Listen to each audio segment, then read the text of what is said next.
All freelancing, তাদের আর বিষয়টা নাই।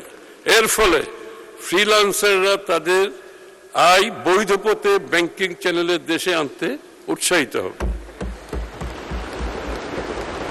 তরুণদের উদ্ভাবনী কাজে উৎসাহ যোগাতে সকল ধরনের কন্টেন্ট ক্রিয়েশন হতে আয়কে করমুক্ত করার প্রস্তাব করছি।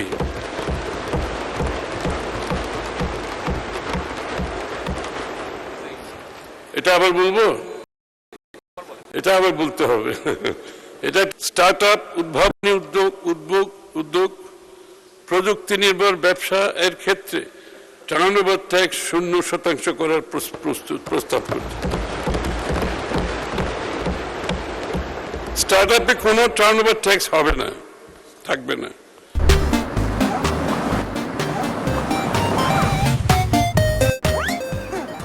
এসএমই উদ্যোক্তাদের 50 লাখ টাকা পর্যন্ত টার্নওভার এবং নারী প্রতিবন্ধী উদ্যোক্তাদের 70 লাখ টাকা পর্যন্ত টার্নওভার হতে অর্জিত আয় করমুক্ত করার প্রস্তাব করছি।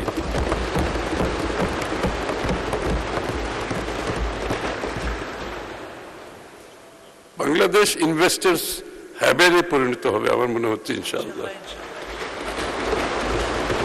ঢাকা ও চট্টগ্রাম সিটি কর্পোরেশনের বাইরে যে কোনো উৎপাদনমুখী শিল্প, পর্যটন ও ক্রীড়া ক্ষেত্রের স্থাপনা, যন্ত্রপাতির বিনিয়োগের উপর প্রথম বছরে 60%, দ্বিতীয় বছরে 40% হারে ত্বরান্বিত যে অ্যাক্সেলারেটেড ডেপ্রিসিয়েশন সুবিধা প্রদানের প্রস্তাব করছি।